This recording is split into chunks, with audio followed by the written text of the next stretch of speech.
नमस्कार। आज हम पीटी साहब चैनल से एक बहुत ही इमोशनल कहानी पर बात करने वाले हैं।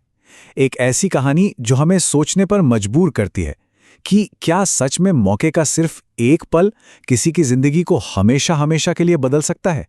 ये कहानी है प्यार की, सम्मान की और एक अनोखी शर्त की। तो यही वो सवाल है जो इस पूरी कहानी के दिल में बसा है। क्या वाकई सिर्फ एक शर्त में इतनी ताकत हो सकती है कि वो किसी की किस्मत ही पलट दे? चलिए देखते हैं। कहानी की शुरुआत होती है वाराणसी के मशहूर 80 घाट से। शाम का वक्त है, गंगा आरती हो रही है और चारों तरफ एक पावन माहौल है। घंटियों और मंत्रों की गूंज है। और इसी भीड़ और भक्ति के शोर में हम मिलते हैं 20 साल की मीरा से। फटे पुराने कपड़े और उसका चेहरा साफ साफ बता रहा था कि उसने कई दिनों की मुश्किल और भुखमरी झेली है। यहाँ ना एक बहुत ही गहरा कॉन्ट्रास्ट देखने को मिलता है। मतलब एक तरफ उसकी हालत इतनी खराब है, लेकिन दूसरी तरफ जब कोई उसे जानवरों की तरह फेंक कर समोसा देता है तो वो उसे ठुकरा देती है। उसका आत्मसम्मान, उसका स्वाभिमान अभी भी जिंदा था। और मीरा के इसी शांत लेकिन मजबूत स्वाभिमान को भीड़ में खड़ा एक आदमी नोटिस कर लेता है।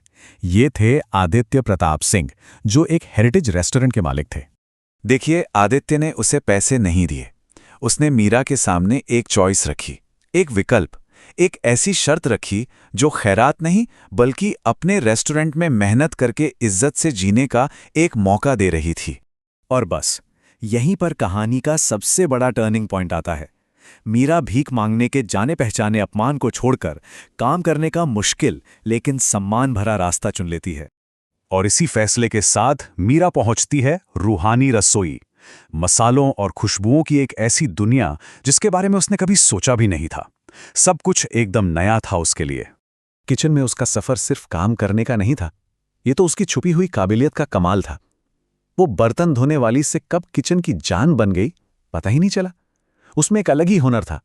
ये बात उसकी उस गहरी समझ को दिखाती है जो उसे किसी ट्रेनिंग से नहीं बल्कि जिंदगी के थपेड़ों और गरीबी से मिली थी।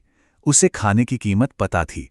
और किचन के उन शांत लम्हों में मसालों की खुशबू के साथ मीरा और आदित्य के बीच एक खामोश रिश्ता भी पनपने लगता है। एक ऐसा रिश्ता जो आपसी सम्मान और तारीफ पर बना था। लेकिन उनकी ये कहानी ज्यादा देर तक अच्छी नहीं चलती। बहुत जल्द ये समाज के भेदभाव की कड़वी सच्चाई से जा टकराती है। रेस्टोरेंट में एक बहुत बड़ी पार्टी चल रही थी और तभी एक अमीर मेहमान मीरा को पहचान लेता है और फिर सबके सामने उसे बुरी तरह जलील करता है।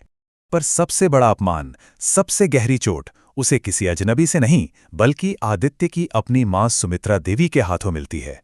एक जोरदार थप्पड़। और बस मीरा का दिल टूट जाता है। वो उस मूसलाधार बारिश में भाग जाती है, वापस उसी अंधेरे में जहां से वो बड़ी उम्मीदों के साथ निकली थी।